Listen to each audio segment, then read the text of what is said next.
Vamos viendo si van ingresando algunos más. Creo que Cecilia les había avisado que era por Zoom en la clase del día de hoy, así que bueno, deben estar un poquito retrasados en cuanto al ingreso.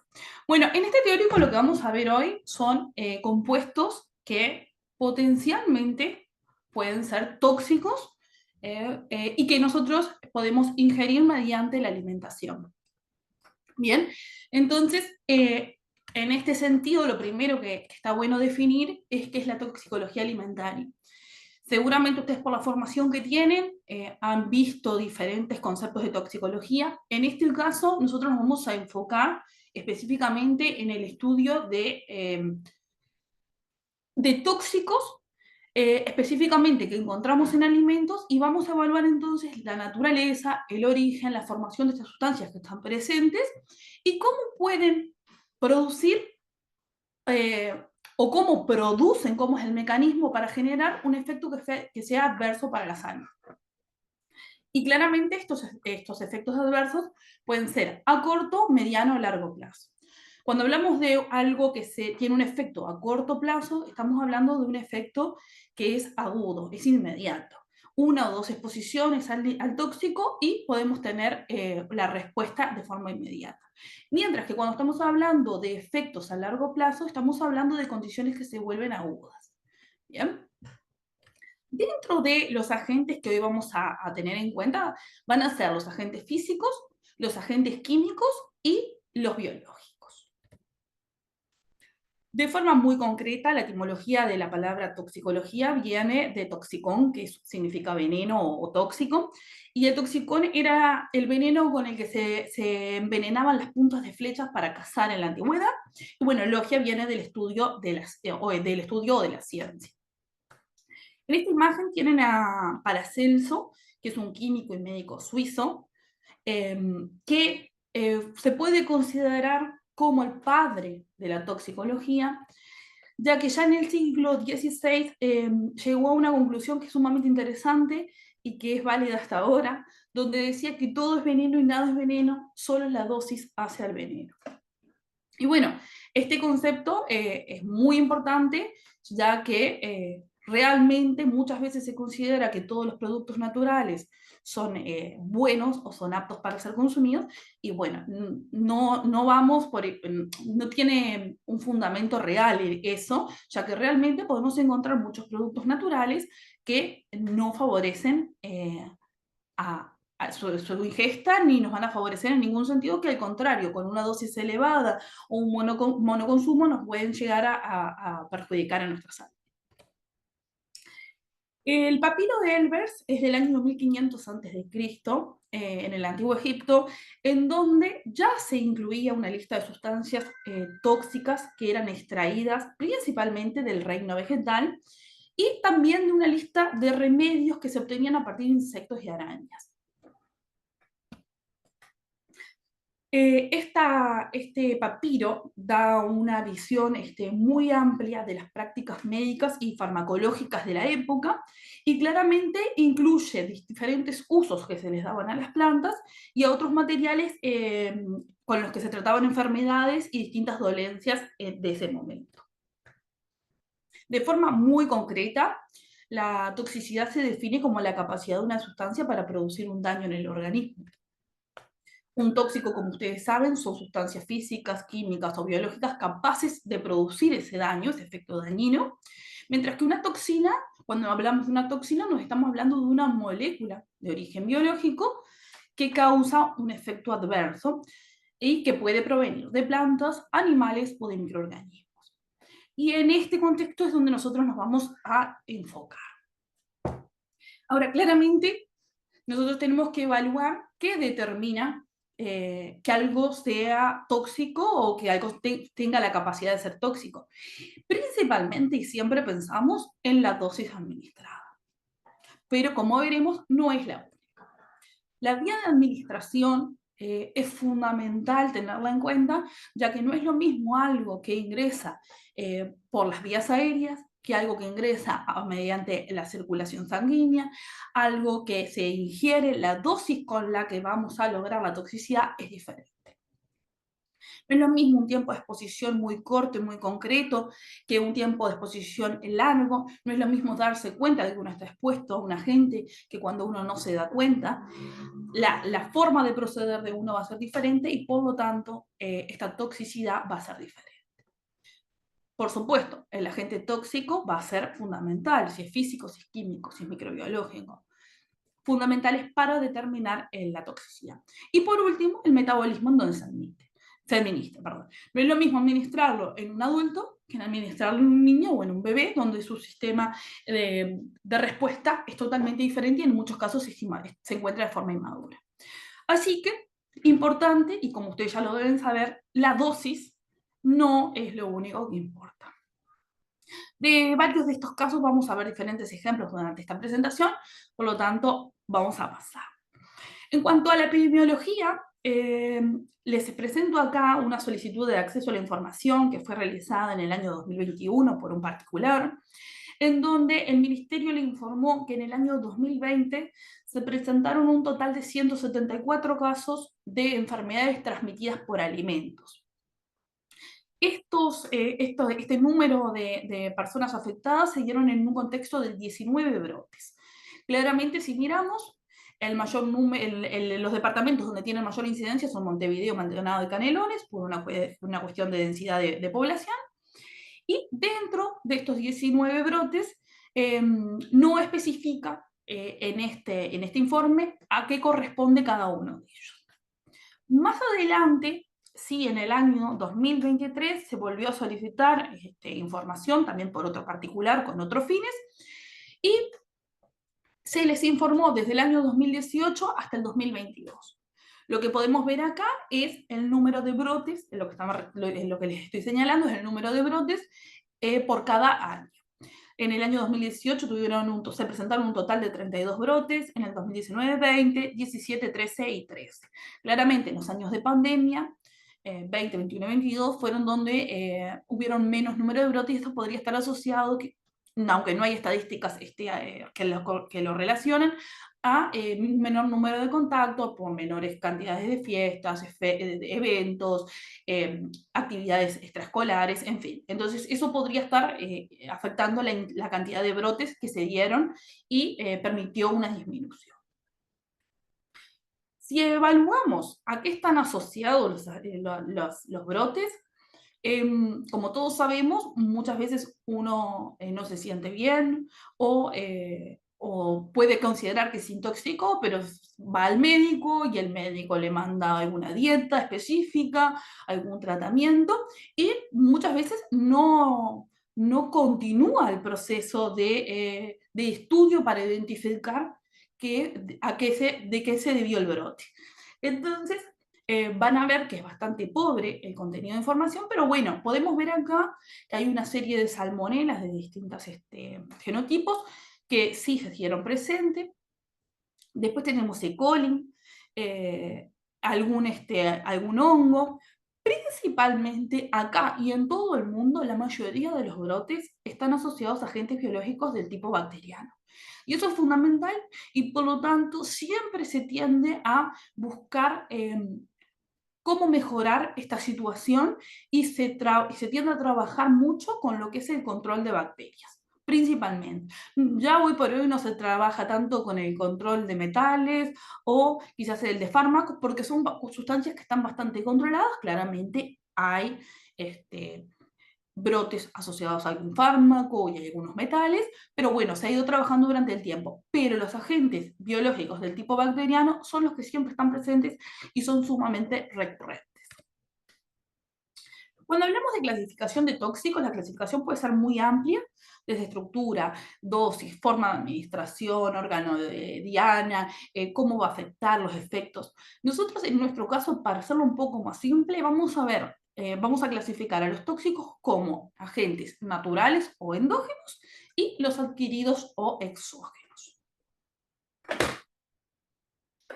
Si hablamos de los agentes naturales, vamos a hablar de los que se encuentran presentes en alimentos de origen vegetal y los que se encuentran presentes en origen animal, y las sustancias antinutritivas o factores antinutritivos, que si bien no son tóxicos en sí mismo, pueden desencadenar efectos similares y pueden agudizar determinadas situaciones, y por lo tanto está bueno tenerlos en cuenta.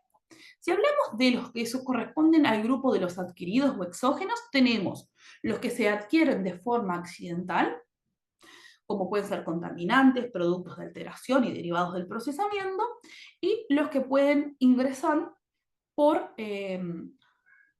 de una forma más intencional, como pueden ser adulterantes y aditivos.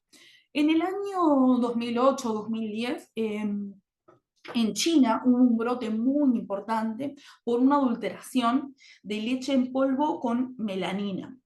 Eh, la melanina se usa en lo que corresponde a resinas y la industria química, pero se incorporó, por ejemplo, en esta leche en polvo que estaba destinada a niños para aumentar el contenido de nitrógeno y por lo tanto adulterar el contenido de proteína. Bueno, este brote fue sumamente grave, terminó con varios niños que fallecieron y muchísimos, arriba de los 50.000 niños que tuvieron internaciones y efectos secundarios muy importantes por esta melamina. Y en el Uruguay recuerdo que se bloquearon el ingreso de productos de origen chino porque se consideraba que podían llegar a tener algún resto de compuestos que no fueran los que se estaban informando. Bien, vamos a ingresar entonces a lo que son los naturales presentes en origen animal y en origen vegetal.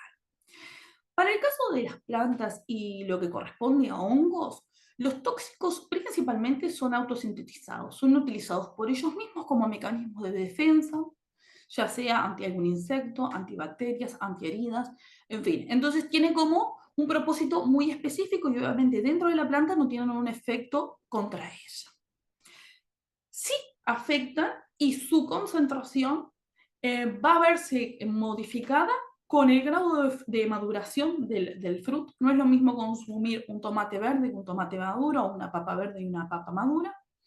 Por la variedad, ustedes saben que hay distintas variedades de lo que le llamamos, por ejemplo, papa, hay distintas variedades, y en la variedad de la papa, del tomate, del sorgo con el que se alimentan animales, hay distinto contenido, concentración de tóxicos, y después, por supuesto, las condiciones en las que se cultiva.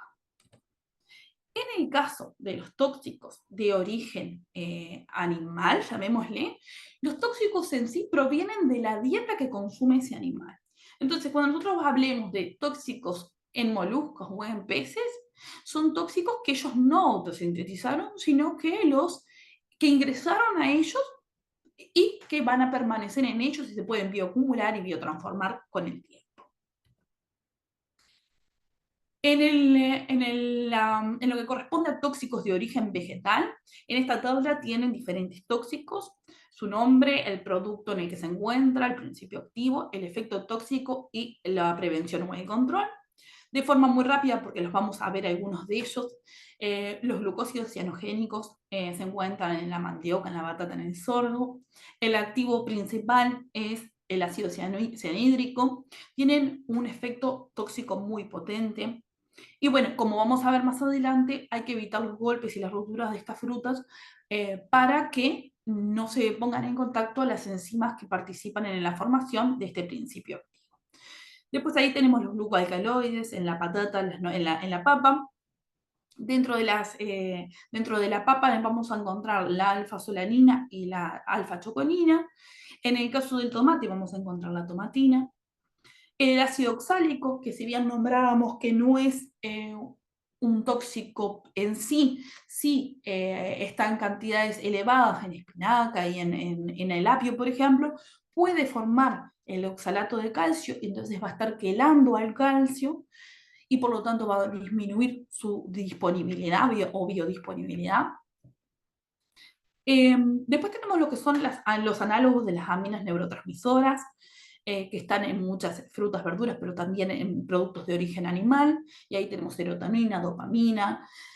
Van a tener algunos de estos efectos vasoactivos y por lo tanto pueden llevar alteraciones a nivel de alteraciones cardiológicas, nitritos y nitratos. que en este caso estamos hablando de los que están presentes en hojas y tallos verdes, que generan metahemoglobinemia, y por lo tanto déficit en la cantidad de oxígeno que va a llegarnos, y que a su vez pueden generar nitrosamidas que son cancerígenas. Bien, después tenemos saponinas, inhibidores de proteasa, que las vamos a ver un poquito más adelante, taninos y aglutininas. En el caso de los taninos, como están presentes en el café y en el té negro, no sé si alguna vez escucharon que los taninos, perdón, que el café y el té negro debe ser consumido con al menos una diferencia de 2 horas con respecto a los alimentos. Y es justamente porque interfiere estos taninos con la absorción de los nutrientes, de las proteínas, de varios compuestos. Y bueno, resulta interesante saber por qué te dicen eso de esperar para consumir café o té. Bien, nos vamos a enfocar entonces en los glucósidos cianogenéticos, en los glucoalcaloides y en las aminas vasoactivas. Y el hecho de que nos enfoquemos en estos tres compuestos es básicamente por una cuestión de presencia, de concentración y de que son los más frecuentes. Los glucósidos cianogenéticos están formados, como pueden ver ahí en su estructura, por un azúcar y una glicona que a su vez tiene al ácido cianhídrico. La principal función en el alimento en donde se encuentra es una función de defensa. La podemos encontrar en productos con semillas, por ejemplo, los albaricoques, los melocotones, las nectarinas, ciruelas, cerezas, manzanas, almendras, en un montón de compuestos. Específicamente dentro de cada fruto, por ejemplo, de cada matriz, tienen un determinado nombre. En el melocotón se llaman amigdalina, lina maría en el caso de la yuca y durina en el caso del sorgo. Ahora, ¿cómo se da la biosíntesis de estos compuestos? Básicamente, este tipo de compuestos se forma a partir de unos 6 o 7 aminoácidos específicos. Sufren un proceso de hidroxilación, luego hay una descarboxilación por acá. Por último, tenemos la formación mediante una isomerización del grupo nitrilo, que se transforma en cianohidrina, y esta cianohidrina es la que se glucosida con un azúcar. Y el mecanismo de toxicidad se comienza a dar cuando los tejidos se rompen, cuando nosotros cortamos una fruta o una verdura y ponemos en contacto a la enzima que libera a la glucosa de la otra parte del compuesto. Entonces, por ejemplo, si nosotros tenemos el glucósido cianogénico, cortamos la fruta y este glucósido entra en contacto con la enzima que libera el glucósido, vamos a tener la cianohidrina, y esta cianohidrina va a liberar el ácido cianhídrico. Este ácido cianhídrico es muy tóxico, se presenta en forma gaseosa y puede causar una intoxicación aguda en el momento. Bien, extremadamente grave, ya que actúa a nivel de lo que es la citocromoxidasa, inhibiendo la cadena respiratoria y por lo tanto puede llevar a la muerte. Entonces acá estamos hablando de un efecto agudo que este compuesto tiene. Si hablamos de los glucósidos cianogenéticos, pero en términos generales, viendo la concentración que tienen en diferentes alimentos, y en diferentes alimentos les nombro el sorgo porque no son solo alimentos que uno va a consumir, sino alimentos que se consumen, por ejemplo, los animales, como es el sorgo, podemos ver que su concentración es muy alta. El sorgo tiene el orden de 250 miligramos de cianuro por kilogramo. La yuca, las raíces de yuca que se consumen, tienen el 53 miligramos. Entonces, bueno, ni hablar el bambú y cosas de cerezas silvestres, productos silvestres todavía se ven en mayor cantidad. En el caso del sorgo, se ha trabajado en modificaciones genéticas y en la selección genética para obtener sorgos que tengan un muy bajo contenido o un menor contenido de cianuro, porque el sorgo se utiliza para la alimentación del ganado. Y pasaba que muchas veces el mismo ganado moría por intoxicaciones con sorgo con altos contenidos de este ácido. Y en el caso de la yuca o mandioca, es importante saber que hay un efecto crónico asociado al consumo de yuca. ¿Qué pasa? En muchas regiones, por ejemplo, principalmente en las zonas de África, eh, cuando se están en épocas donde las plantaciones no vienen porque no hay falta de agua, por ejemplo, las raíces de la yuca es un alimento que sí que crece. Y sumado al hecho de que tiene un alto contenido de glucósidos cianogenéticos y sumado al hecho de la falta de agua, el consumo se vuelve un monoconsumo y termina generando un efecto crónico que se llama CONSO, que se caracteriza por una parálisis principalmente en los miembros inferiores, pero también afecta a los miembros superiores y que puede causar ceguera, siendo la población de infantil y de mujeres las más afectadas. Entonces se ha trabajado mucho en y lograr obtener algunas variantes de esta yuca que tengan un menor contenido de estos compuestos, pero no es fácil. Se habla de que una concentración de ácido cianhídrico libre que esté en el orden de 0,5 a 3,5 miligramos por kilogramo de peso corporal es una dosis tóxica. Y si ustedes piensan en alguien que se alimenta mucho tiempo a solo a base de yuca, la situación se vuelve muy compleja. El siguiente grupo que vamos a ver son los glucoalcaloides. Los glucoalcaloides son inhibidores bacterianos en la planta. Dentro de los glucoalcaloides, el compuesto que vamos a estudiar un poquito hoy es la solanidina. La solanidina está presente en la papa, en las papas verdes y en las papas que han comenzado a grillarse y por lo tanto ya están en un estado de maduración muy avanzado. Dentro de estos compuestos podemos encontrar la alfa-solanina y la alfa-choconina, principalmente. En el caso del tomate verde encontramos, como decíamos hoy, la tomatina. El contenido de solanina en papa, en la que es papa comercial, varía de 2 a unos 13 miligramos cada 100 gramos. Pero este contenido varía sustancialmente con el grado de madurez de la papa, las condiciones de almacenamiento, el daño biológico que puedan presentar. Si ya presentan brotación por estar expuestas a la luz y a la humedad, o sea, condiciones que favorecen la brotación, o sea, el crecimiento. Y claramente, dependiendo de la variedad, el contenido de las solaninas puede aumentar o disminuir. Eso sí, tengan en cuenta que una papa que ha sufrido un daño biológico o ya se encuentra brotando o germinando, siempre va a tener un mayor contenido de solaninas y por lo tanto su consumo no se recomienda. Los glucoalcaloides además son inhibidores de la colinesterasa. La colinesterasa, como ustedes saben, participa en lo que es la transmisión del impulso nervioso en el sistema nervioso y por lo tanto la colinesterasa, si se ve inhibida, no puede degradar la acetilcolina acumulándose de manera excesiva y al acumularse vamos a empezar a generar síntomas que están asociados a salivación excesiva, lagrimeo, diarrea y vómitos. Después tenemos todo lo que son síntomas asociados a la parte muscular, a la debilidad muscular y a la parálisis respiratoria, y los efectos sobre el sistema nervioso central, como la confusión, convulsiones, y, el coma e inclusive la muerte. Entonces, estos glucoalcaloides que inhiben a la colinesterasa deben ser controlados y deben ser restringidos en la dieta, ¿no? Para que no lleven a este efecto tóxico.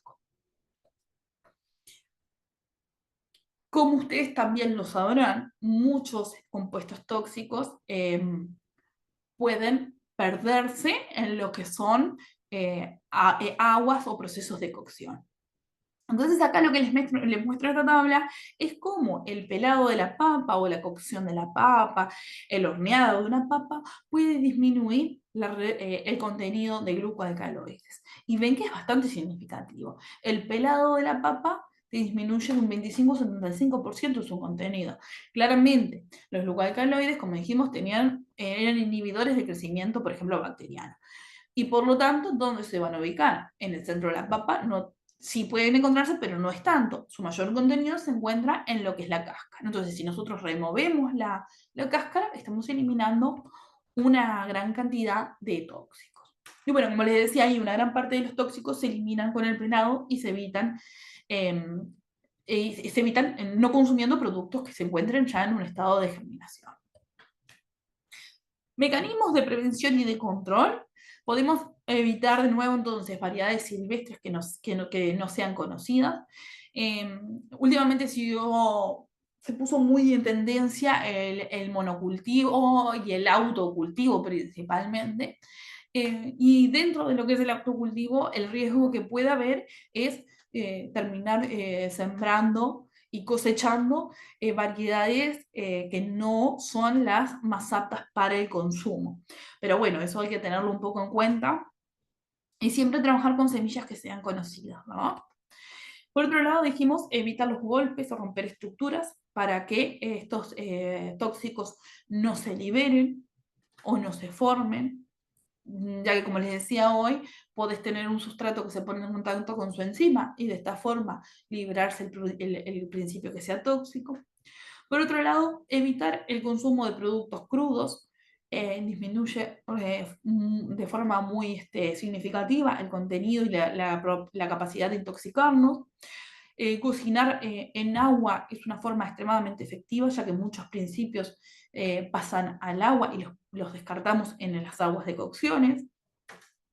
Después, como les decía, consumir los productos en el momento óptimo de maduración, como la papa y el tomate, es fundamental.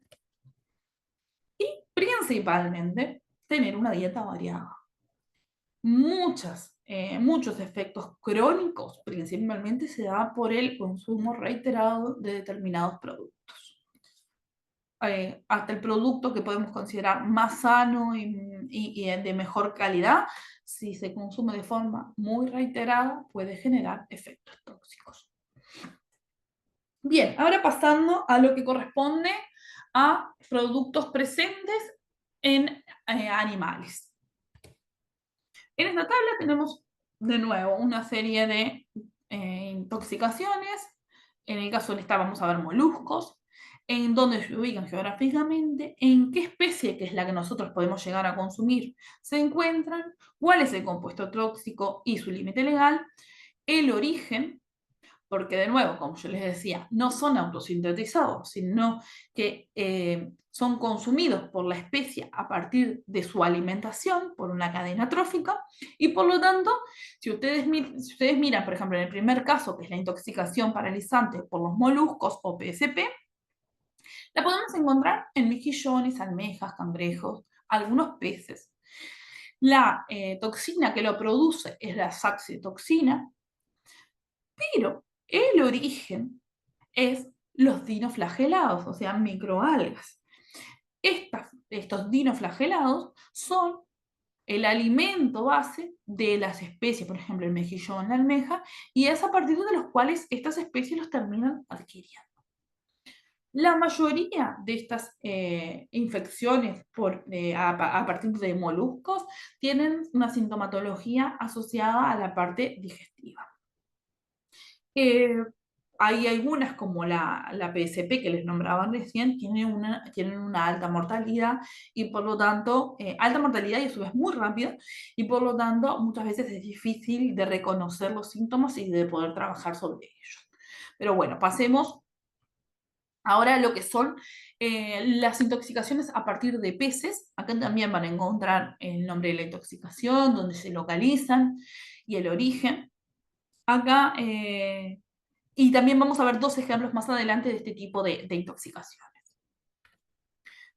Bueno, nos vamos a enfocar en la saxitoxina y en la tetrodotoxina como tóxicos de origen animal. La saxitoxina, que ahí tienen su estructura, se desarrolla en lo que son las algas dinoflageladas y en las cianobacterias. Estas son consumidas, como les decía anteriormente, por mejillones, almejas, ostras y otro tipo de fruto del mar. cuando nosotros las consumimos, nos generan un efecto tóxico que obviamente que depende de la cantidad, de la concentración y de de cuál sea nuestro nivel de respuesta, pero los principales síntomas van a ser adormecimiento de labios, de lengua, de la yema de los dedos, piernas, falta de coordinación muscular, problemas respiratorios, que es acá donde las situaciones se empiezan a complicar, y nos pueden causar la muerte en un periodo muy corto de 2 a 12 horas. Por lo tanto, es muy complejo. Y todo su efecto se da porque inhiben la propagación de los impulsos nerviosos, factor fundamental en el funcionamiento de cualquier sistema. Si hablamos de la tetrodotoxina proviene de un pez por la ingesta del pez globo, produciéndose lo que es el tetrodotoxicismo, que es cuando se intoxica una persona por la ingesta de este pez. Y acá les quería comentar cómo la dosis letal varía dependiendo de la vía por la que ingresa. Por ejemplo, como dice ahí, con unos 8 microgramos por kilogramo por vía venosa sería la dosis letal, mientras que solo 2 microgramos por kilogramo por vía respiratoria y una dosis de 30 por vía oral. Si ustedes ven por vía oral, la dosis es mucho más grande que por vía respiratoria o por vía intravenosa, ya que el ácido del estómago tiende a destruir estas toxinas.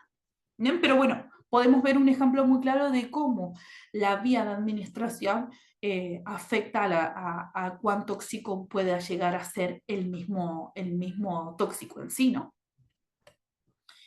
Acá tienen la imagen del pez globo. Este pez, si miran la primera imagen, es el pez en su hábitat natural y en condiciones normales. Luego acá tenemos el pez como inflado y con sus púas expuestas cuando se encuentra intentando defenderse porque lo van a cazar o porque lo van a pescar o porque se encuentra bajo alguna situación de estrés.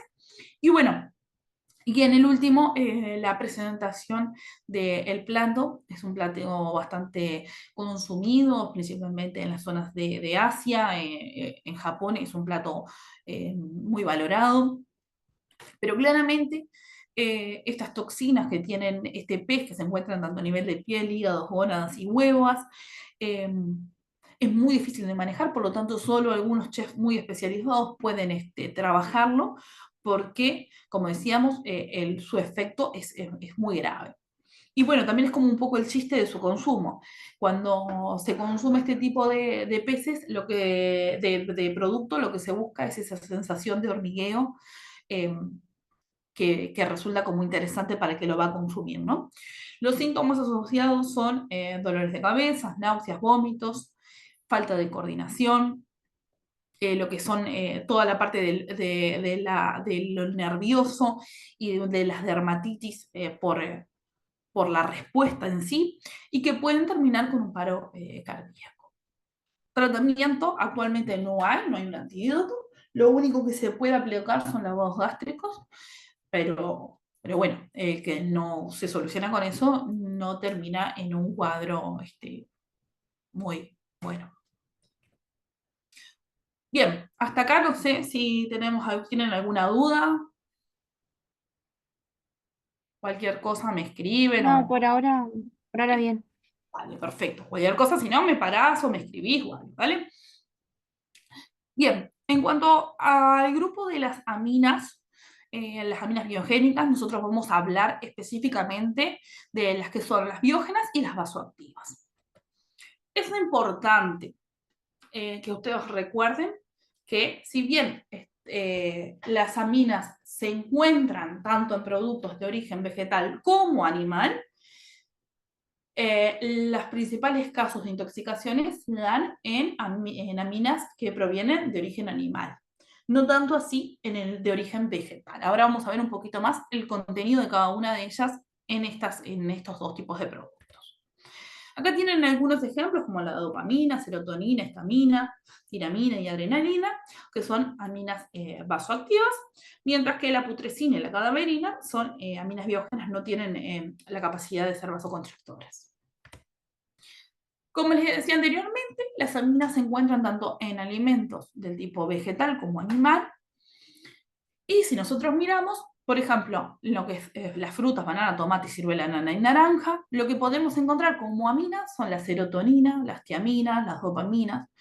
Eh, no encontramos, por ejemplo, histamina, o no la encontramos en grandes cantidades. Y principalmente es la histamina el compuesto, una de las aminas más con características más tóxicas. Por lo tanto, es eso que yo les decía, si bien están presentes en los productos de origen vegetal, la, la posibilidad de que genere una intoxicación es muy baja. Ahora, si nosotros miramos los compuestos como, los alimentos, perdón, como el queso, la cerveza y el vino, ¿qué piensan que tienen en común estos alimentos? Camila, ¿se te ocurre algo?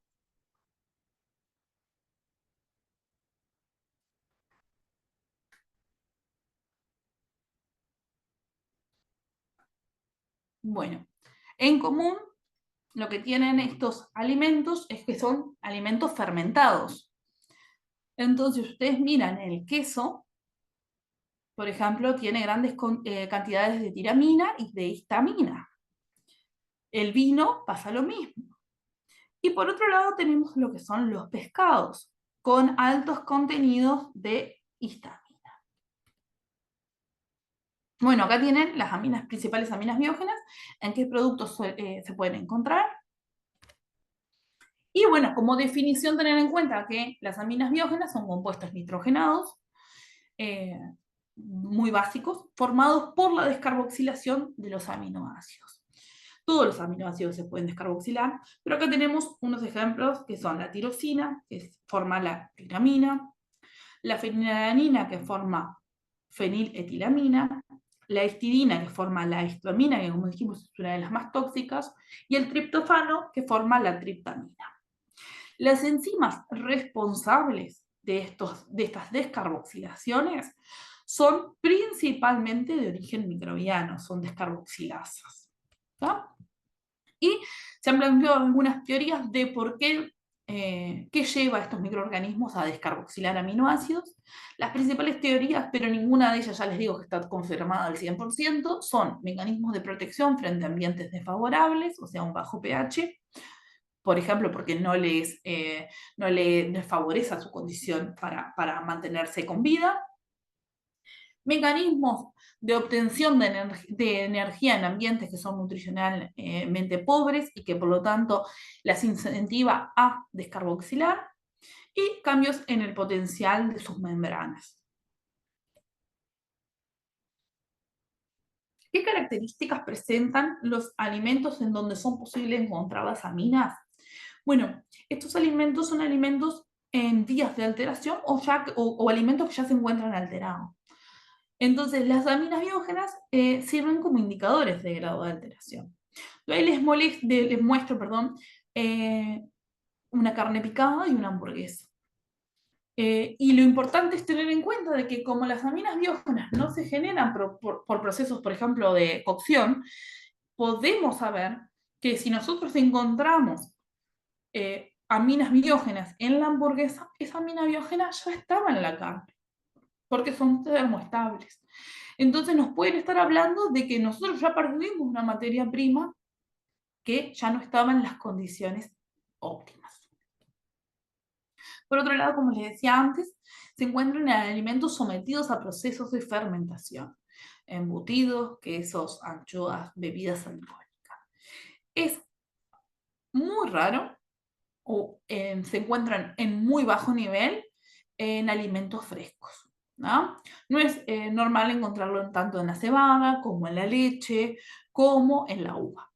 Si ustedes van y miran el contenido de estos compuestos, que es lo que vamos a hacer un poquito más adelante, en la uva, el contenido es prácticamente nulo o la que vamos a encontrar no tienen efectos tóxicos. Por lo tanto, será producto del proceso de fermentación.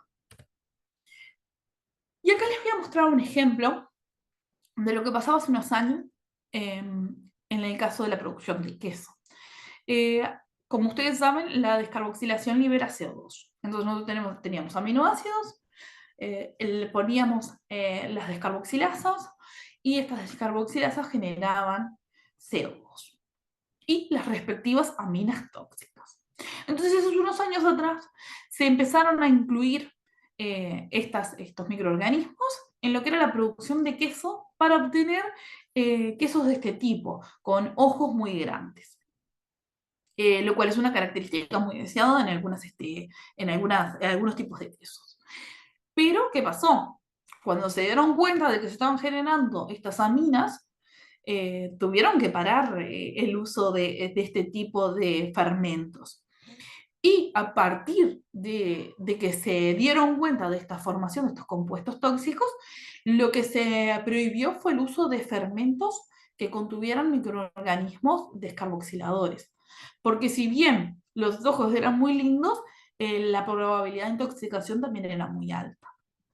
Y por lo tanto, en la actualidad, solo se pueden utilizar fermentos que sean descarboxilasa negativo para asegurarse, y por lo tanto la formación de ojos solo se asocia hoy por hoy a la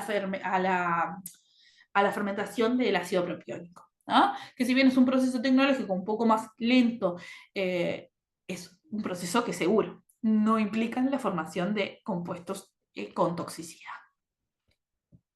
Bien, en esta tabla, más o menos como en la anterior, pero es un poco más completa, tenemos diferentes alimentos. Lo que podemos primero ver es que, por ejemplo, en la casa de la uva hay muy bajo contenido, no encontramos histamina, que es la que está en la primera columna, pero ya cuando hablamos de pasta de soja, chocolates, peces fermentados como la caballa, el atún, lo que son vinos, los sidras, quesos y productos cárnicos fermentados como el salchichón o el salami, podemos ver que el contenido de aminas es bastante alto y muy variado.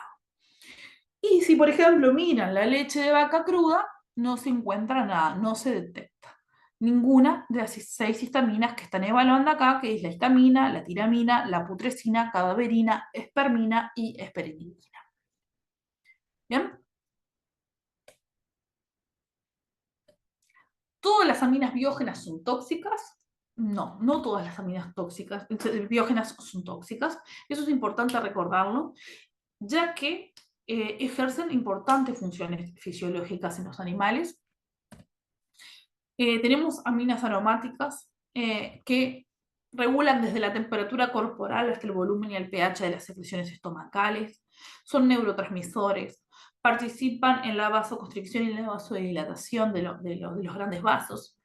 Después tenemos lo que son las diaminas y las poliaminas, como la putrescina y la cadaverina, que participan en mecanismos de multiplicación celular sumamente importantes, pero sí pueden interferir en los mecanismos de detoxificación, ya que pueden afectar a la diaminoxidasa, a la histamina metiltransferasa y a la monoaminoxidasa. Y luego tenemos que sí hay otro grupo que termina siendo precursores de nitrosaminas y que, bueno, pueden llegar a ser cancerígenas.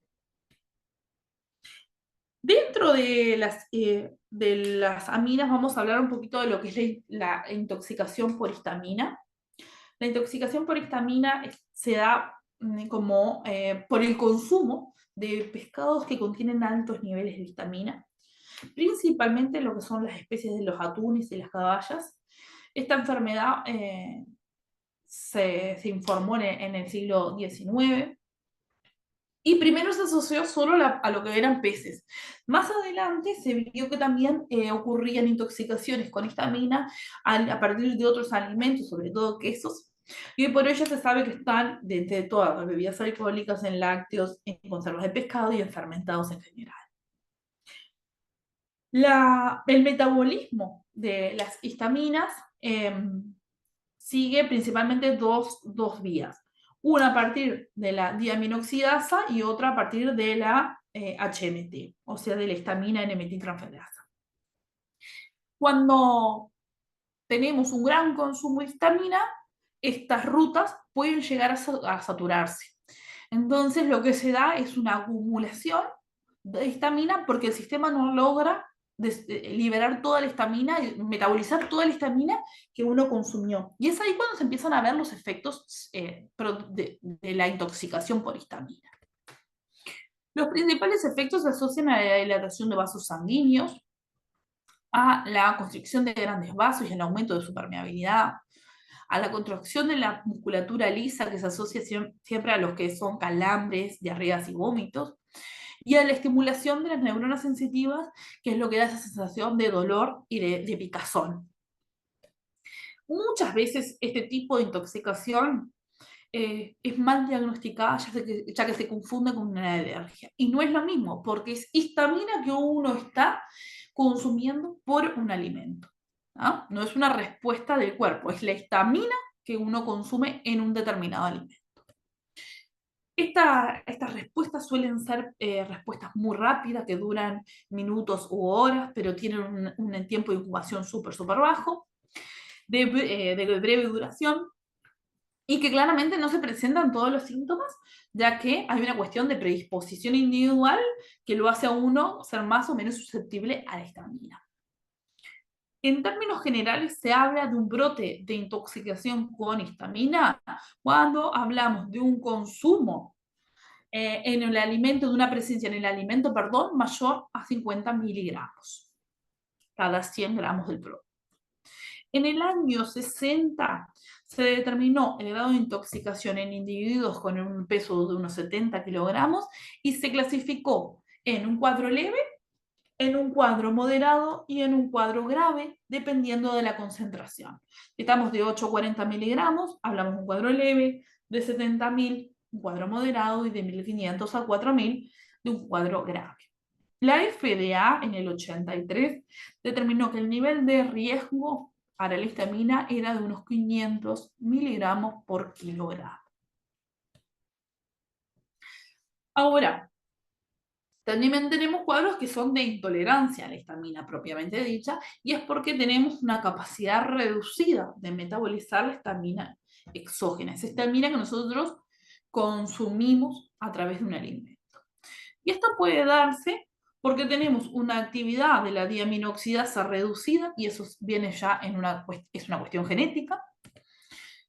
Podemos verlo por los procesos, podemos sufrirlo por procesos patológicos asociados a enfermedades inflamatorias a nivel de intestino, colitis ulcerosa y enfermedad de Crohn,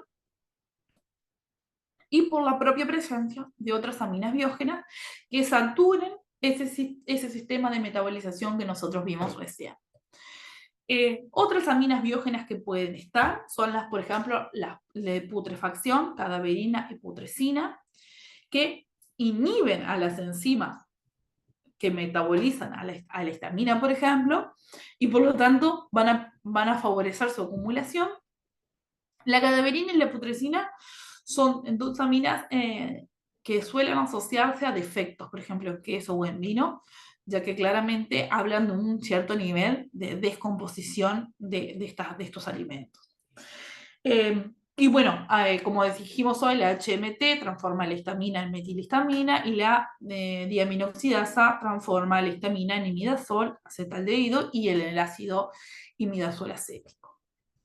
Por otro lado, también tenemos otras aminas tóxicas, la tiramina, que actúa sobre la monoaminoxidasa, la triptamina, la feniletilamina. Y bueno, sí es importante saber que la formación de aminas biógenas se ve afectada por varios factores. El principal, claramente, es la disponibilidad de sustratos y de cofactores. Para que se formen necesitamos aminoácidos que estén libres o en sus formas di o tripéptidos. Necesitamos la presencia de estas enzimas de origen microbiológico con actividad descarboxiladora. Necesitamos estas bacterias descarboxiladoras. Necesitamos de condiciones físico-químicas que favorezcan a que estas bacterias comiencen a descarboxilar, por ejemplo, pH, temperatura, actividad de agua. Pero por otro lado también tenemos una actividad metabólica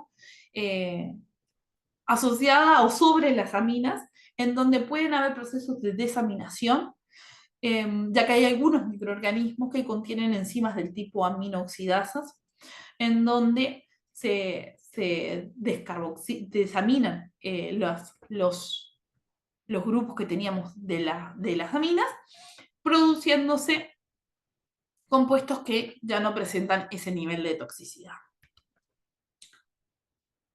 Bien, dentro del grupo de los naturales o endógenos vamos a ver las sustancias antinutritivas o factores antinutritivos que, como bien dijimos, en sí no son tóxicos, pero pueden terminar causando cuadros complejos. Y acá vamos a encontrar lo que son las antiproteínas, sustancias que interfieren sobre la digestión de las proteínas, su absorción o su utilización. Antiminerales, que interfieren en la absorción o utilización de los minerales. Y antivitaminas, que van a estar interfiriendo, destruyendo o aumentando los requerimientos metabólicos de vitaminas en el órgano.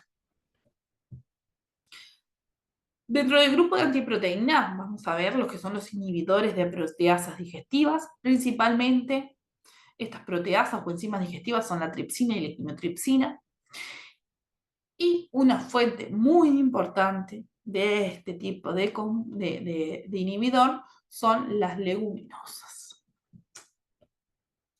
Claramente las proteasas o peptidasas son enzimas fundamentales en una amplia variedad de procesos que no vamos a incluir ahora, que no vamos a comentar ahora, pero sí su función, una función muy importante que tienen es catalizar la ruptura de enlaces peptídicos. Por lo tanto, se hidrolizan las proteínas, permitiendo así la digestión y la utilización de sus aminoácidos.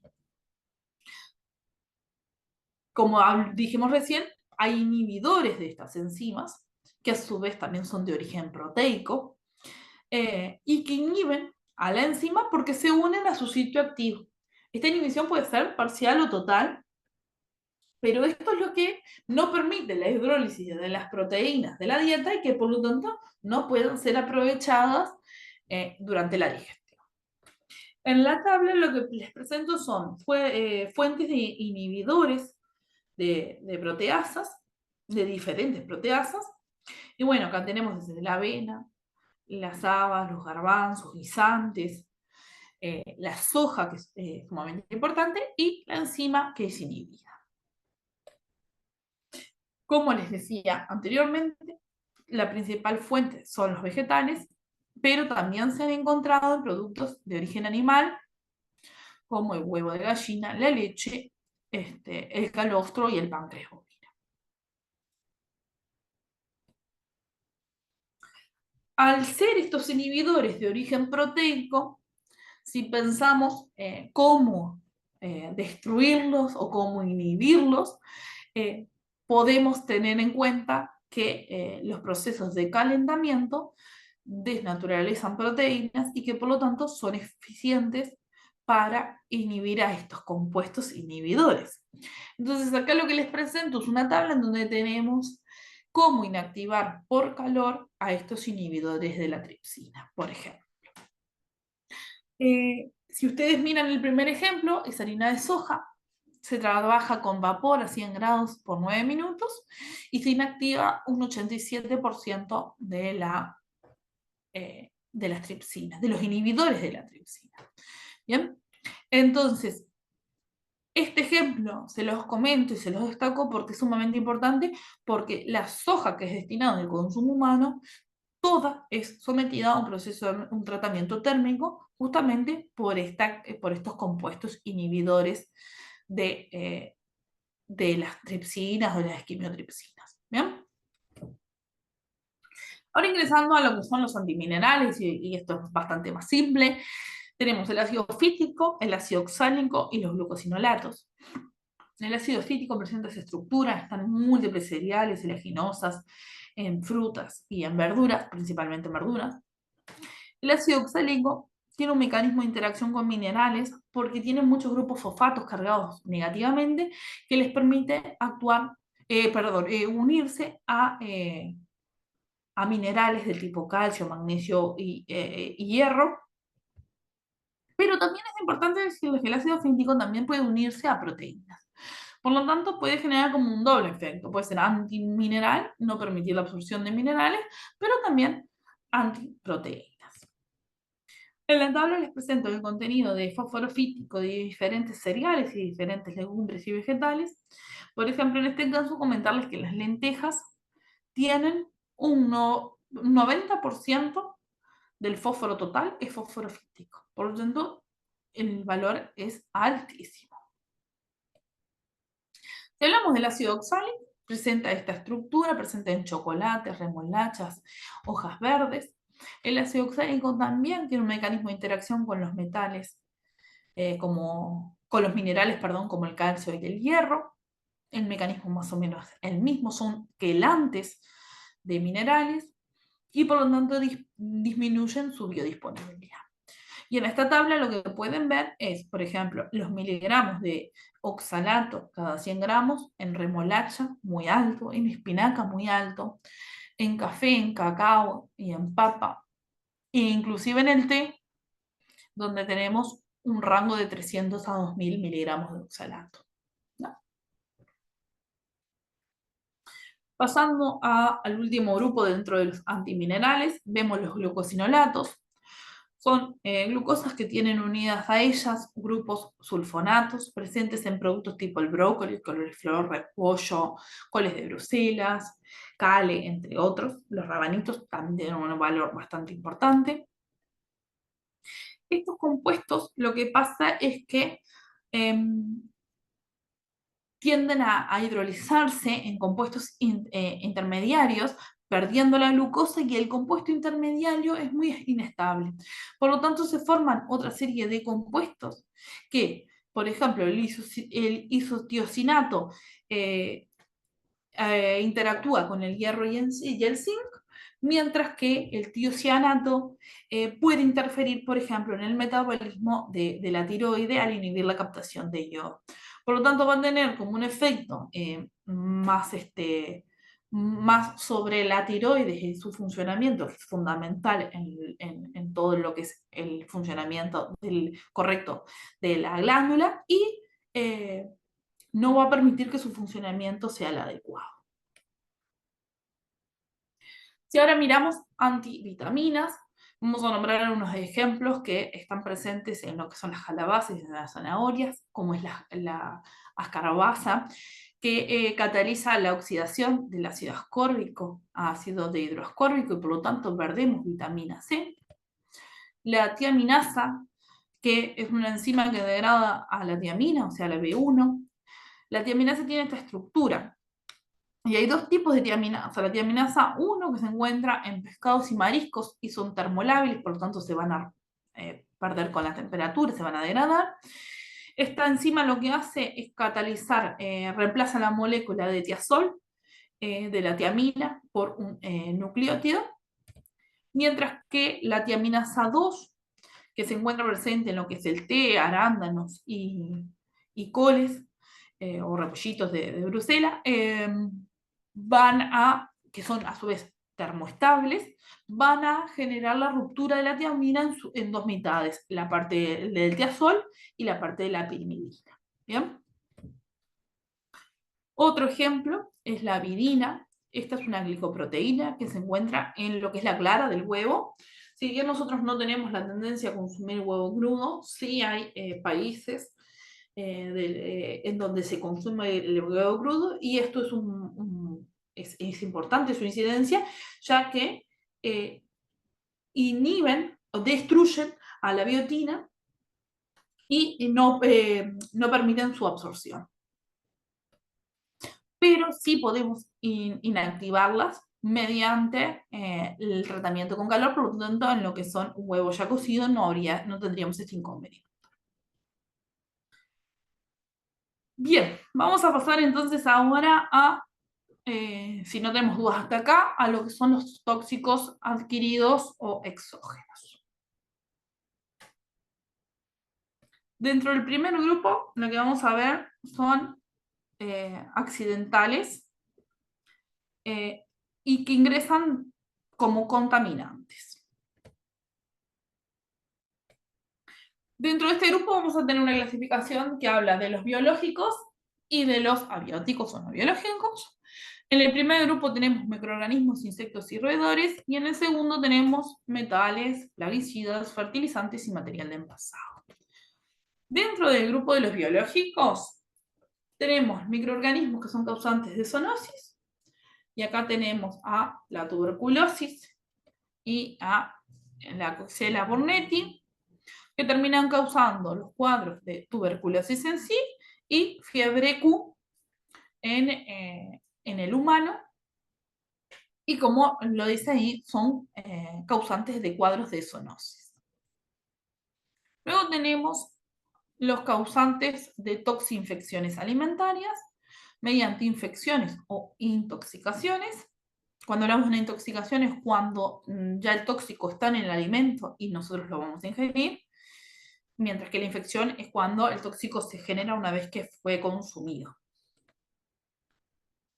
Dentro del grupo de las infecciones vamos a ver la salmonela, la shigella y la Escherichia coli, la enteropatogénica, ¿verdad? Que generan salmonelosis, shigelosis y la enfermedad diarreica aguda. Todas estas se caracterizan por cuadros del tipo digestivo, con calambres abdominales, diarrea, náuseas, vómitos, fiebre. Luego, si hablamos de lo que corresponde a intoxicaciones, el botulismo es una de las más significativas y más graves. Se da en lo que corresponde a encurtidos, muchas veces que se forman, que se preparan de forma eh, en la casa de cada uno.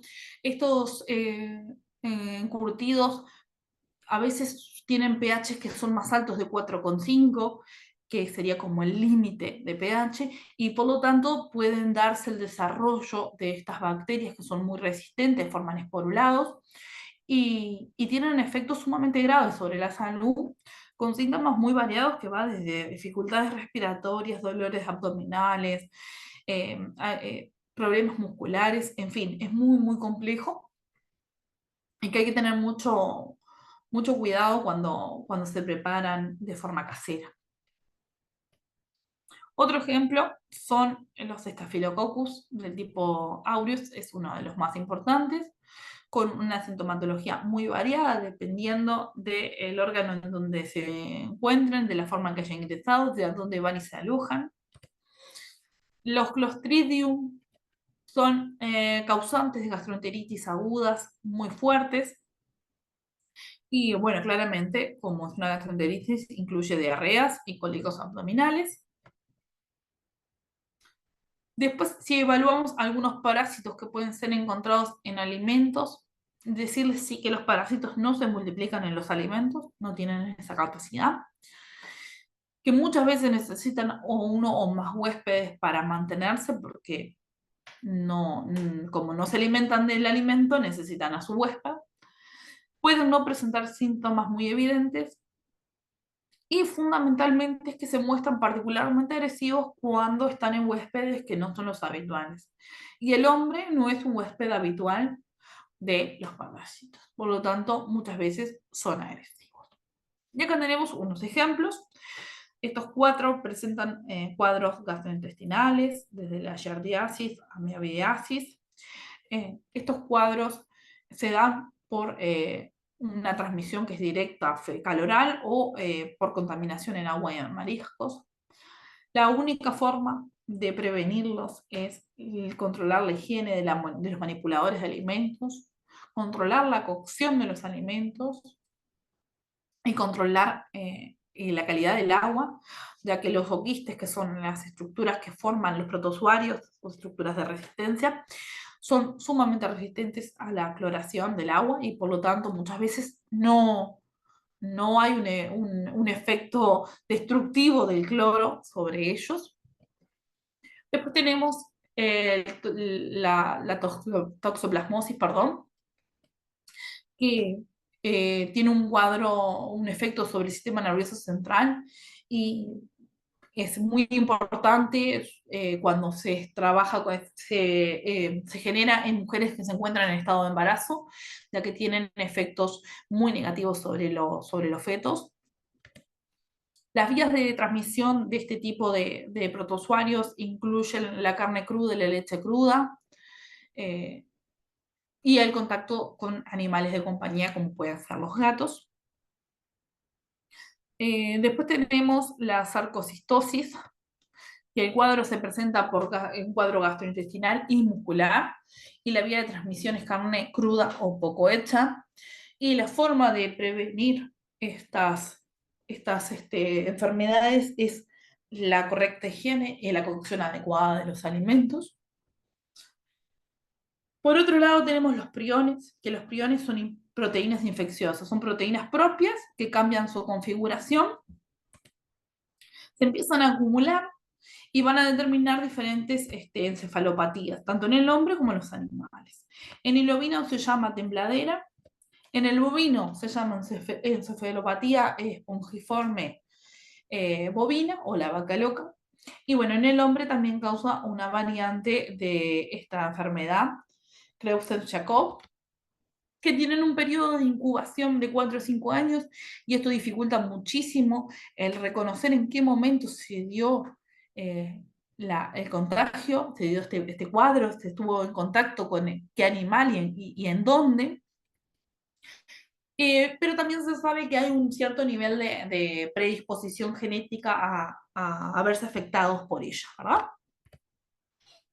Como medidas de prevención y de control podemos destacar que son muy resistentes a la temperatura, necesitan un proceso de desinfección muy alto en el orden de 132 grados por 90 minutos para poder destruirse. Es decir, que la forma de controlar es realizar test en bovinos que tienen más de 30 meses de vida, y que, como se prohibió hace muchísimos años, se prohibió el consumo de lo que es el sistema nervioso y digestivo, como las amígdalas y aparte ojos del ganado que pueda haberse afectado. O, en realidad se prohibió de todo el ganado, pero bueno, eh, para no permitir este tipo de contagio. El sistema nervioso y el digestivo de los ganados, del ganado se incinera. Y bueno, antes era muy común encontrar alimentos a partir de estos productos. Bien, si hablamos entonces de qué condiciones en general podemos tener para controlar lo que son los peligros biológicos en los alimentos, el más importante, es decir, que el tratamiento térmico, estando siempre por encima de los 71 grados, es la forma más eficaz para evitar la mayoría de los peligros biológicos, con excepción de esporulados, toxinas bacterianas y fúngicas.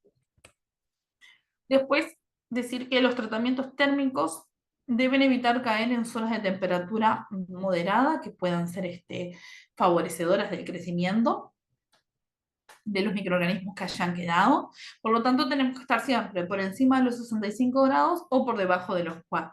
Lo ideal es superar los 71 grados, y una vez que pasa el tiempo apropiado, que está por encima de esta temperatura, llevamos a temperaturas bajas, menores a 4, para que el número de microorganismos no aumente. Claramente la refrigeración, es importante saber que no va a inhibir el crecimiento de todos los microorganismos, principalmente todos los microorganismos que son patógenos. La listeria es un caso muy claro. La listeria puede crecer, desarrollarse y tener su actividad en condiciones de refrigeración. Después, comentarles que muchas veces se ha creído que la congelación inhibe el crecimiento, pero esto no es real. Eh, no necesariamente mata a todos los microorganismos, y por lo tanto no puede considerarse como un tratamiento eficaz para evitarlos. Eh, lo que sí puede ser eficaz es para determinados parásitos que sí, que si se someten a temperaturas inferiores a 20 grados por tiempos mayores a 24 horas, sí pueden verse afectados. Bien, después, hablar de que valores bajos de pH y de actividad de agua no siempre son suficientes para eliminar los peligros biológicos, pero sí pueden inhibir o enlentecer su crecimiento, y que si nosotros asociamos una combinación entre los valores de pH bajos y de actividad de agua baja con los tratamientos térmicos, se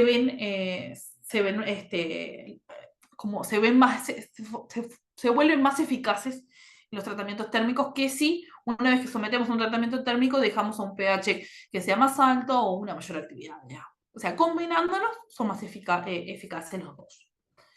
Y por último, que es importante evitar la formación de toxinas fúngicas con buenas prácticas agrícolas y evitando dar raciones que estén contaminadas a los animales. Este último punto tiene bastante control actualmente porque las toxinas que vamos a ver, que son las micotoxinas producidas por hongos, tienen grandes incidencias en lo que es el ciclo de producción de los animales. Entonces, el productor siempre está muy atento a la presencia de toxinas fúngicas en sus alimentos. Bien, ahora veamos contaminantes del tipo abiótico. Si hablamos de metales, plaguicidas, fertilizantes y material de envasado.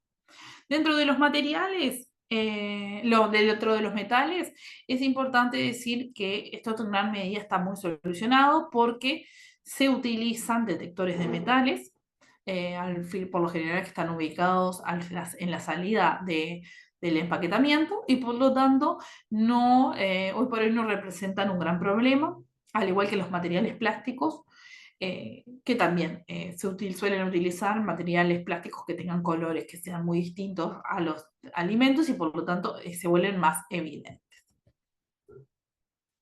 Dentro de los peligros químicos, vamos a nombrar un poquito lo que son los contaminantes de origen industrial, o sea, los antropogénicos, lo que son pesticidas y plaguicidas y otros contaminantes procedentes de la actividad agrícola, sustancias con acción farmacológica, residuos procedentes de los materiales de envasado, contaminantes como pueden ser detergentes y desinfectantes, y aditivos mal usados.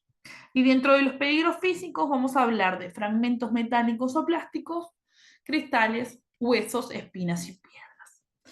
Ya les digo, los peligros físicos no nos vamos a enfocar tanto porque son peligros que están bastante resueltos, desde estos detectores de metales, el uso de plásticos con colores que puedan ser fácilmente visualizados. En cristales se suelen utilizar láminas de protección que no permitan la ruptura del cristal o que si se rompe quede como contenido armado de cristal. Y bueno, huesos y espinas pueden aparecer, pero se trabaja de forma muy minuciosa en ese tipo de productos, porque por ejemplo una espina va a aparecerte en un producto del mar, en un pescado, por ejemplo. Entonces sobre eso se trabaja de forma como son puntos como de control, puntos críticos de control en la industria.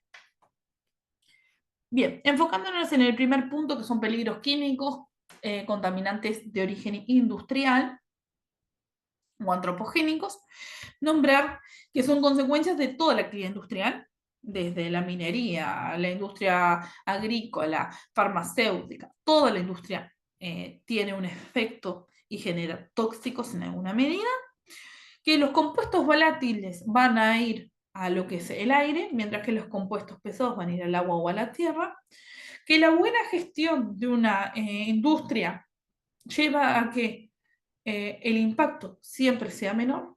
Por lo tanto, es importante ver cuáles son los puntos a controlar en las industrias y poder gestionarla de forma apropiada. Que la mayoría de los tóxicos de origen industrial tienen estructuras químicas que los vuelven muy estables y por lo tanto tienden a acumularse, persistiendo en el medio ambiente mucho tiempo, y su acumulación puede darse en lo que corresponde a la grasa de los animales. Un animal ingiere el tóxico y se acumula en la grasa.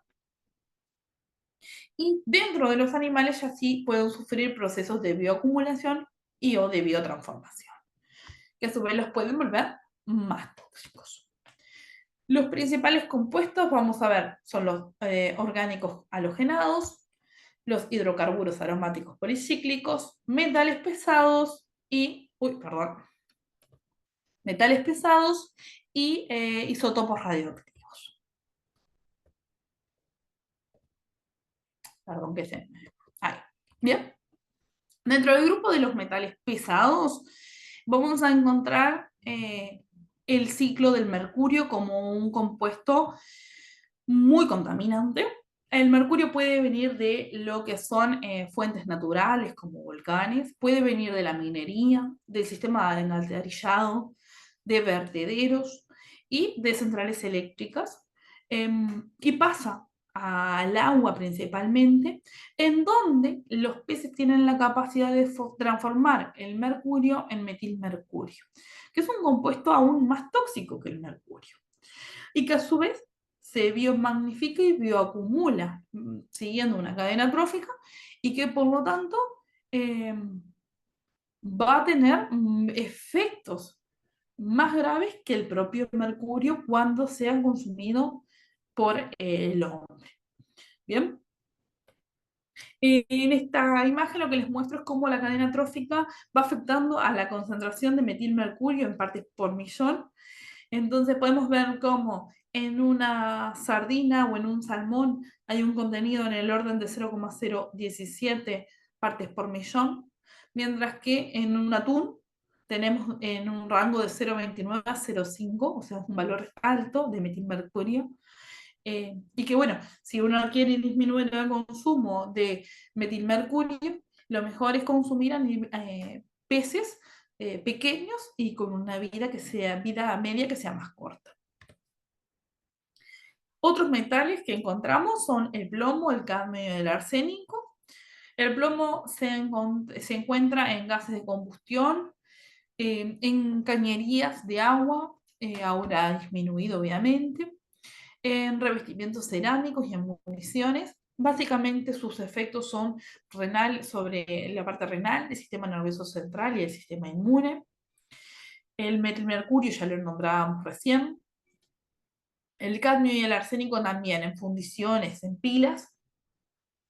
Y bueno, tienen efectos que son desde nefrotóxicos a carcinogénicos. Y bueno, hay que tener mucho cuidado con el consumo de este tipo de metales y cómo se genera la gestión de los residuos asociados a ellos. Hablando ahora de los isótopos radioactivos, decir que provienen de actividades nucleares, como la generación de energía, y también hay que tener mucho cuidado con el tratamiento de sus desechos. Estos isótopos radioactivos van a la atmósfera, luego van a caer en lo que es la vegetación, que puede ser consumida por el ganado, claramente. El ganado nos va a producir leche y en esa leche van a seguir estando, y esa leche va a ser consumida por el hombre y va a empezar a acumular eh, isótopos radioactivos. Claramente, dependiendo del tipo de isótopo con el que se esté trabajando, cada uno va a tener una vida media, un semiperiodo diferente. Y podemos tener un ejemplo como el yodo, que tiene una vida media de 8 días, hasta el cesio, que tiene una vida media de 30 años y que se acumula en músculos y vísceras. Por lo tanto, eh, son residuos difíciles de gestionar y que deben ser cuidadosamente gestionados.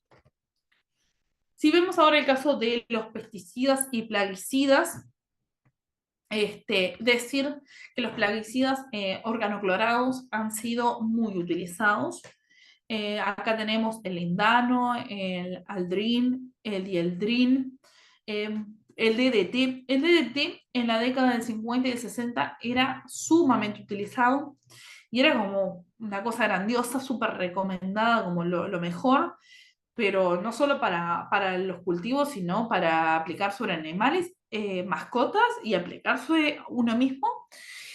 Y es importante saber que los organoclorados son muy recalcitrantes, por lo tanto permanecen, tienen una vida media súper hiper larga, y para sustituirlos se ha trabajado en los organofosforados, que si bien son más tóxicos que los organoclorados, tienen una vida media más corta y si se degradan. Y bueno, por lo tanto, si bien su toxicidad es mayor y deben ser trabajados con mayores cuidados, eh, pasado un tiempo, sí se degradan y permiten el consumo de alimentos. Entonces, dentro de los insecticidas vamos a ver que hay organoclorados con efectos tóxicos sobre el sistema nervioso, renal y el aparato digestivo, organofosforados o carbamatos que son menos persistentes pero muy neurotóxicos, y posibles carcinógenos, que ahí tienen una lista de compuestos. Hay herbicidas que también pueden ser potenciales carcinógenos, fungicidas. Algunos van a ser del mismo grupo de los organoclorados y que son muy persistentes, y otros van a ser posiblemente carcinogéneos. Rodenticidas, que se aplican para roedores, y lo que son nitratos y nitritos, que como dijimos transforman la hemoglobina en metahemoglobina y que, bueno, dificultan la parte de transferencia del oxígeno. Y por último, acá tenemos la formación de nitrosaminas, que son compuestos cancerígenos a partir de estos nitratos y nitritos. Como prevención y control de este tipo de compuestos, bueno, no hay mecanismos de desintoxicación, por lo tanto, hay que tener mucho cuidado, hay que controlar las fuentes de emisión de este tipo de compuestos, evitar lo que es la incineración de productos que tengan el material de riesgo para no permitir que se repartan en el medio ambiente, contaminar los niveles de contaminación en los alimentos y cumplir con todo lo que corresponde a las legislaciones vigentes. Eso es fundamental. Dentro de las sustancias de acción farmacológica, decir que estas sustancias han sido muy utilizadas, han sido antibióticos que se han incluido en la alimentación de animal, sustancias con actividad promotora del crecimiento, totalmente prohibidas hoy en la Unión Europea y en Uruguay, pero que sí fueron muy utilizadas y que muchos de ellos han tenido o tienen usos terapéuticos que sí son permitidos mediante el uso gestionados por veterinarios, perdón. Y bueno, desde xenobióticos hasta compuestos hormonales, corticosteroides, sustancias con acción antitiroidea, en fin, una gran lista de compuestos, pero que su uso como promotores de crecimiento está prohibido y por lo tanto sí se controla, principalmente en la Unión Europea, que controla mucho el ingreso de la carne y que no encuentren residuos de estos promotores del crecimiento porque se puede inclusive romper la venta de este tipo de productos, se puede prohibir. Y por último tenemos lo que son los que se acumulan claramente en lo que son las vísceras, tipo el hígado, porque es la forma de eliminación, no tanto así en la carne, pero bueno, que hay que tener mucho cuidado con este tipo de compuestos por cómo se dan. Sí hay formas de prevenir y de controlar su consumo, y es básicamente respetar los tiempos de espera específicos de cada fármaco. Cada fármaco tiene su prospecto, su tiempo de espera, y por lo tanto, una vez que se administra, se debe esperar ese tiempo para proceder al sacrificio del animal, si está destinado a carne, o comenzar la producción de leche y de huevo. Por otro lado, tenemos que tener técnicas de control, más bien de screening, al azar en general, para cuantificar que los valores están por debajo de los límites. Después es fundamental la restricción de este tipo de productos en forma al público en general, ya que se deben solo utilizar con fines veterinarios, y controlar que los residuos se mantienen por debajo del límite recomendado. Bien, si vamos ahora a los accidentales, pero que son productos de alteraciones, nos vamos a encontrar con las micotoxinas que les nombraba hoy, que son compuestos tóxicos producidos por ciertos tipos de hongos. Acá tenemos un ejemplo que es la aflatoxina B1, presente en cereales y en oleaginosas, con múltiples efectos carcinogénicos, teratogénicos, mutagénicos e inmunosupresores. Se puede encontrar en la leche producida por animales que consumieron raciones contaminadas con esta aflatoxina B1. Después tenemos otro ejemplo que es la ocratoxina A, que se presenta en cereales, verduras, en carnes ahumadas y quesos, también con efectos nefrotóxicos, inmunosupresores y que pueden causar necrosis hepática. Y su presencia fue descrita en productos porcinos como la sangre y los embutidos de animales que fueron alimentados también con raciones contaminadas. Y por último, la patulina, muy presente en ensilados, en frutas y en cereales, con también efectos nefrotóxicos, genotóxicos e inmunosupresores. La forma de prevenir y de controlar es evitar el consumo de raciones contaminadas y controlar los hongos en productos fermentados. Como ustedes saben, actualmente se trabaja en sistemas de producción sumamente intensivos y muchas veces no se dispone en determinadas épocas del año de pasturas o de alimentos para darle al ganado. Y por lo tanto, los ensilados o las raciones suelen ser una forma de obtener alimento durante esas épocas. En los ensilados suelen darse procesos de fermentación y que en esos procesos de fermentación es donde se favorece la formación de micotoxinas por los hongos que pudieron quedar en el ensilado. Básicamente se da en el momento de formar el ensilado, muchas veces se recoge un exceso de tierra y de contaminantes y ahí pueden venir los hongos. Y yo hoy más temprano les comentaba que las micotoxinas afectan los ciclos de producción en los animales y también deterioran mucho el estado físico del animal y que por lo tanto sí es algo que es muy controlado porque a los productores no les favorece y se ven afectado todo su ciclo de cría y de producción de leche, como perder peso en el ganado y por lo tanto, sí están controlando de forma muy frecuente la presencia de hongos en estos fermentados. Y por último, vamos a ver lo que son los derivados del procesamiento. Acá vamos a tener compuestos como la acrilamida, la acroleína, los benzoantracenos y los benzopirenos, las N-nitrosamidas, el uretano, que se puede encontrarse en bebidas alcohólicas, aminas heterocíclicas, acrilamida, 4-hidroxinenal, hidroximetilfurfural, hidrocarburos aromáticos y policíclicos, y el monocloropropanodiol, que es el 3-MCPD. El primer grupo son las nitrosamidas. Las nitrosamidas se forman a partir de aminas secundarias o terciarias y en presencia de nitritos. Su desarrollo se favorece cuando tenemos pH bajos y temperaturas elevadas. Hasta el momento se han investigado unos 232 compuestos diferentes y el 86% manifestó actividad carcinogénica. Por lo tanto, hay que evitar su consumo. Hay muchos compuestos del tipo nitroso que pueden ser carcinogénicos. Las más estudiadas principalmente que se encuentra aparte en los alimentos es la nitrosometilamida, o sea, la NDMA. Este compuesto, al igual que otros, tiene una dosis letal en ratas establecida en 30 miligramos por kilogramo en peso vivo y su dosis carcinogénica en ratones es de 40 microgramos por día, por kilogramo obviamente, y que decirles sí que muchos alimentos superan estas concentraciones.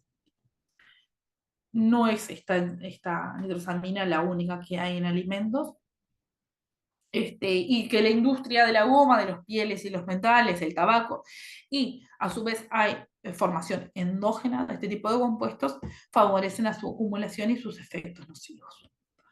En cuanto a la formación endógena, alimentos ricos con aminas y nitrosaminas, cuando entran en contacto con la saliva y el pH ácido, o sea, el pH bajo del estómago, forman nitrosaminas de forma endógena y por lo tanto se suman a las consumidas en alimentos. Después tenemos el uretano o etilcarbamato, que se presentan en alimentos y en bebidas fermentadas, como el pan, queso, yogur y salsa de soja. Estos compuestos tienen una actividad carcinogénica demostrada en animales. En vinos y en bebidas alcohólicas se forman durante la fermentación del mosto por las levaduras. Lo que nosotros tenemos es una secuencia a partir de la urea. Se forma urea a partir de la arginina y la urea esta reacciona con el alcohol. Sí se sabe que a mayor cantidad de alcohol hay mayor posibilidades de formación de este compuesto y que el calor acelera la formación. Por lo tanto, es esperable que los niveles límites tolerados sean diferentes dependiendo del tipo de bebida alcohólica. En el caso de un vino de mesa, está en el orden de los 30 microgramos por litro. En vinos para postre, 100. En bebidas destiladas, justamente porque se someten a temperaturas y a su vez aumenta el contenido alcohólico, pasa a ser a 150. Y en los que son licores de frutas y el brandy, a 400. Los niveles tolerados son tenidos en cuenta, se calcularon teniendo en cuenta buenas prácticas de manufactura de estos productos. Por lo tanto, cuando se superan estos límites, hay que empezar a ver qué es lo que está fallando durante el proceso de producción de este tipo de bebidas. Cuando hablamos de aminas heterocíclicas, estamos hablando de compuestos nitrogenados insaturados, una estructura cíclica, que son mutagénicos y carcinogénicos. Para que se den, tenemos que estar hablando de alimentos proteicos como carnes y pescados que se fríen o se asan. Los precursores de estos compuestos son la creatina o la creatinina, aminoácidos y los azúcares reductores de la reacción de Maillard. Estas reacciones se ven favorecidas cuando tenemos una temperatura que está en el orden de 150 a 200 grados Celsius, y a partir de 225 se destruyen.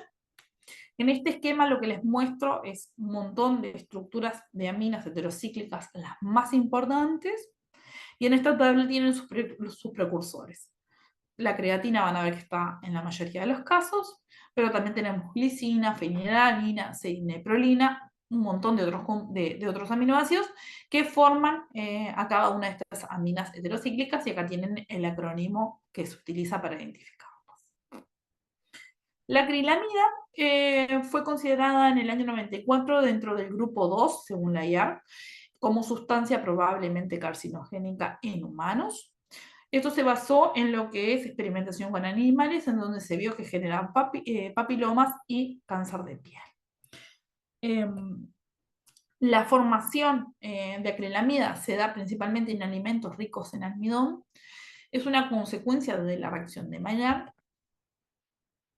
Los tratamientos de fritura en alimentos que son ricos en almidón aceleran este proceso.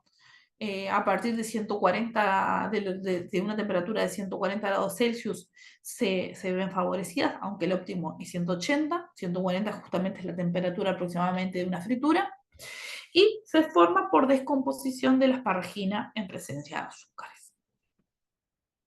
Si miramos en esta tabla, tenemos la concentración de acrilamida en microgramos por kilogramo, en papas chips y en papas en bastones. Vemos que en papas chips el contenido es de unos 1200 microgramos, mientras que en papas en bastones es de 450. Tendríamos que ir pensando por qué es la diferencia.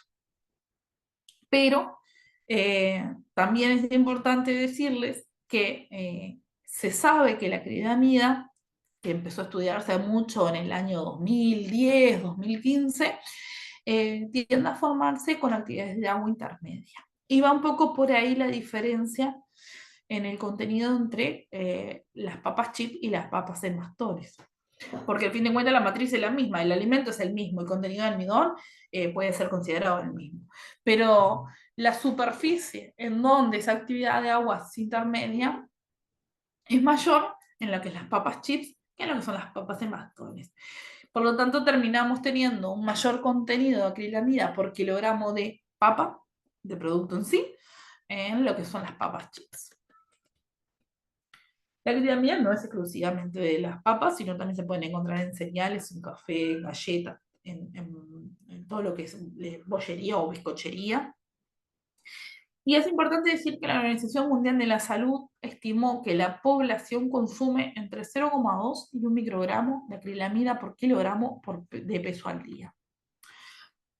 Y que en la Unión Europea la Seguridad Alimentaria informó que los niños entre 1 y 3 años tienen una media de exposición entre 1,2 y 2,4 microgramos por kilogramo de peso al día.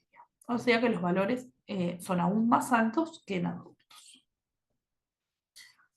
También en el año 2017, la Unión Europea estableció estos límites de referencia máximos de acrilamida para diferentes alimentos. Vemos para papas fritas, unos 500 microgramos por kilogramo, papas chips 750.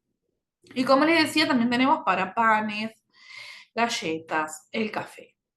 Todos estos límites están establecidos para que cuando se excedan, se deban evaluar medidas que mitiguen estas situaciones y poder asegurar o generar de nuevo procesos que permitan estar por debajo de estos niveles, que son niveles como de seguridad y de referencia para estos alimentos.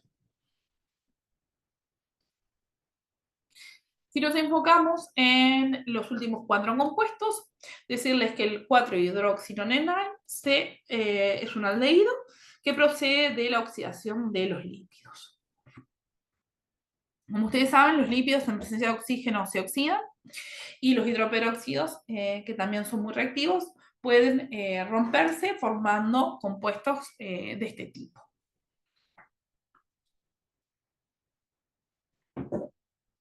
Bien. El hidroximetilfurfural es un intermediario de la reacción de Maillard que se da en alimentos ricos en azúcares y si bien no tiende a acumularse porque justamente es un intermediario, sí tiene efectos bastante tóxicos, por lo tanto hay que controlarlo. Los hidrocarburos aromáticos policíclicos se dan como el benzopireno, y es más, hay muchísimos compuestos, más de 100, pero el benzopireno es uno de los más representativos. Se generan a partir de reacciones de pirólisis a altas temperaturas. Pueden también proceder de la contaminación ambiental. Estos compuestos son cancerígenos. Entonces hay que tener particular cuidado en los alimentos que se consumen y que pueden tener hidrocarburos aromáticos. Y por último, el monocloropropanodiol, que se forma durante la hidrólisis ácida de hidrolizados de proteínas vegetales, como pueden ser en la salsa de soja. La forma de prevenir esto es evitar el tratamiento térmico prolongado a altas temperaturas. Algunos ingredientes de preparaciones como especias y condimentos pueden neutralizar su formación. Perdón. Y solo en niveles máximos establecidos para algunos alimentos. El 3-MSPD tiene como máximos en los productos hidrolizados o en la salsa de soja. El hidroximetilfurfurán se utiliza en miel y en un límite de 40 miligramos por kilogramo, pero el límite en este caso es importante decir que no es por su toxicidad, sino es para controlar la calidad de la miel, ya que cuando se somete a la temperatura se forma más hidroximetilfurfural y por lo tanto no se estaría hablando de una miel de primera calidad. Las nitrosaminas están limitadas en productos como la goma, como pueden ser los chupetes, mientras que la acridamida se ha limitado en agua. Y en algunos países, como dijimos anteriormente, el uretano también está limitado en bebidas alcohólicas con un rango de 30 a 400 microgramos por litro según la bebida. Y para finalizar la clase, en estos minutos que nos quedan, hablar de lo que son tóxicos adquiridos de forma intencionales mediante lo que son adulteraciones y aditivos, adulterantes y aditivos. Cualquier sustancia que se agregue intencionalmente a los alimentos con el objetivo de modificar las cualidades sensoriales como ayuda tecnológica en el procesamiento o para aumentar la vida útil y cuyo agregado está autorizado por la legislación son aditivos alimentarios. Lo importante es que estos aditivos no deben ser agregados para intentar enmascarar una mala práctica. Eso es fundamental.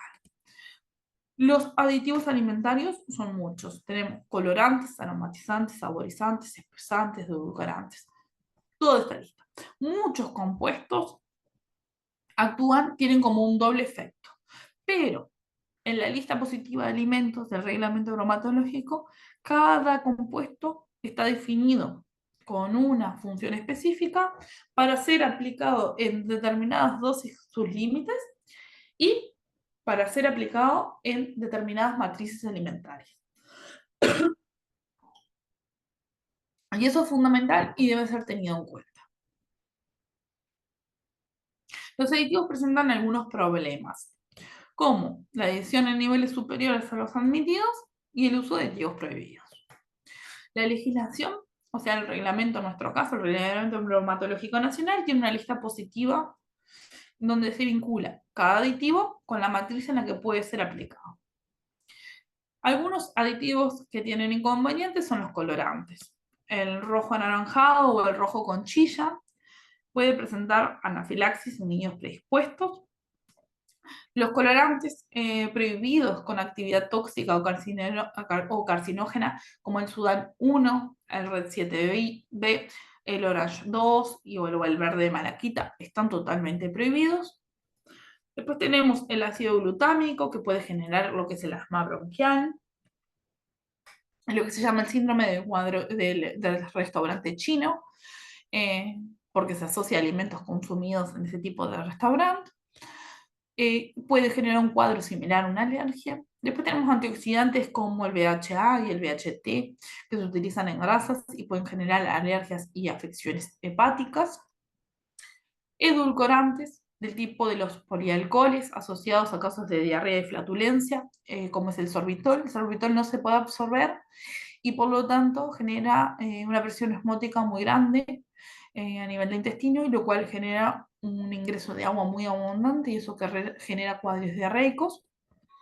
El aspartamo, que tiene problemas, presenta problemas en personas con fenilcetonuria. Y la sacarina, a la que se le han atribuido efectos tóxicos sobre los fetos y por lo tanto se ha desaconsejado su consumo en mujeres embarazadas.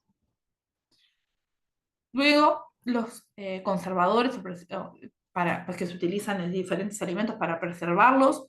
Tenemos una lista de conservadores que son autorizados, pero que tienen un efecto tóxico y por lo tanto están controlados, regulados, controlados su adición y a su vez controlado cuánto puede estar en el producto final destinado al consumo. Y los conservantes no autorizados. Dentro de los autorizados tenemos los nitritos y los nitratos, que como dijimos, suelen utilizarse en productos como enchacinados para evitar el desarrollo de bacterias como Clostridium, pero que sí claramente tienen límites en los cuales pueden ser administrados y límites en los que tienen máximos en los que pueden estar en el producto final.